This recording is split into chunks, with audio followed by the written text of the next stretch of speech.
Eric Kalis, we're going to go to you. This is story number 3. It's coming out of NPR, National Public Radio. So, Eric, I'll read you the headline, then I'm going to read you a graph or two coming out of this discussion. A lot about Brightline, so maybe you can fill in some of the blanks for us. Coming out of NPR, and here's the headline. A new privately owned train line connecting Miami and Orlando opens to the public. And here's a couple graphs out of the story. Florida's Brightline, the privately owned passenger rail service, debuts its high-speed service Friday. Trains running between Miami and Orlando can reach speeds of 125 miles per hour. Let me give you a couple details, Eric, about it. Then I'll ask you to talk about Brightline and how it fits in. Brightline ticket prices start at about $79 each way for adult passengers traveling between Orlando and Miami, but children travel at half the price. The Orlando-Miami route takes about 3.5 hours, which is close to the time it takes to actually drive it. But Brightline's Director of Public Affairs, Katie Mitzner, says the train is a great alternative for travelers. Eric, if it takes you roughly the same amount of time to get on a train in downtown Miami and get off in Orlando, and then when you get to Orlando, you have to catch an Uber, or you have to do something else rather than simply taking your own car, is anyone really going to take this train? So let me preface this by saying that those I know who have experienced the Brightline for local commuting swear by it. They are evangelical about it. Yes. They say it's an amazing experience. I have not personally had the pleasure just yet. When you live in Southwest Broward and work in Central Broward and you don't have any east-west connectivity, it's hard to make sense of driving 30 minutes to a station to do the Brightline. So the user experience, by all accounts, is fantastic. But when you start examining the numbers and what Brightline's trying to accomplish, first and foremost, their owner, Fortress, has spent $5 billion on this. So it's a $5 billion gamble. The big number. Their goal is 8 million annual riders on the Miami to Orlando route. And their theory is apparently about 40 million people go from Miami to Orlando and back per year. 90% of them drive. So they're counting on converting roughly 1/5 of that amount to train riders within the next couple of years. They don't think it's going to be an overnight thing, but that's the medium-term goal. You mentioned the pricing. It's about $158 for an individual person to do a round trip in the what they call business class, basically the non-first class kind of conventional portion of the train. Family of 4, just under $400. So you're asking a pretty hefty amount for the same travel time. You're bound by the schedule. Now, granted, they are going to be running, I think, 32 trains a day from Miami to Orlando, but you're still the stress. John, you're from New York. You know the stress when you're trying to catch a train at a certain time versus the flexibility of being able to get in your car and come and go whenever you want.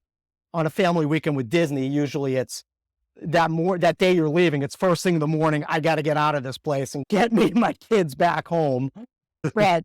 So it's a huge gamble. And you're also gambling that people love just being able to be on their phone or do work-related things or do the things that they can't do when they're driving so much that they're going to pay a premium for the same amount of travel time, if not more, and less kind of mobility and flexibility because you have to stay in this transit line and you have to Uber the rest of the weekend and Uber back home when you get back home. It's just a lot of steps involved. And the culture in Miami, it's a driving culture. It's been ingrained throughout the entire life of the relatively young U.S. city. So you're trying to change an entire culture with pretty prohibitive costs, and you're not saving any time when you're doing it. I'm dubious. I do think I am very bullish on the development around Brightline stations. I think it definitely can be a catalyst. It already is proving to be a catalyst, not just for transit-oriented development, but when you see properties in the neighborhoods around Brightline stations and how they're marketed, individual properties, leveraging the proximity to Brightline, I do think it's a big catalyst for real estate and development activity. For my client base, that's really the biggest thing. But in terms of a consumer ridership question, I'm pretty dubious. And I'm curious what you all think about it. Yeah. I would throw out October. So next month, days away, will be the 10-year anniversary that I gave up my car And I effectively do Uber. I'll borrow somebody's car. I take public transportation. I take Tri-Rail. And for anybody who doesn't know, Tri-Rail effectively is a public transportation system that runs west of Interstate 95. It takes you to the airport, and very soon it'll be taking you into downtown Miami. Brightline runs on the old Florida East Coast tracks, which is east of Interstate 95. So it's able to drop you off in the heart of basically any area you want to be, assuming you have more stops. Right now, it only stops in Miami, Aventura, Fort Lauderdale, Boca Raton, and West Palm Beach. But and I guess it's also going to Orlando. So as somebody who gave up their car, I can tell you on the weekends, I can take the Tri-Rail round trip.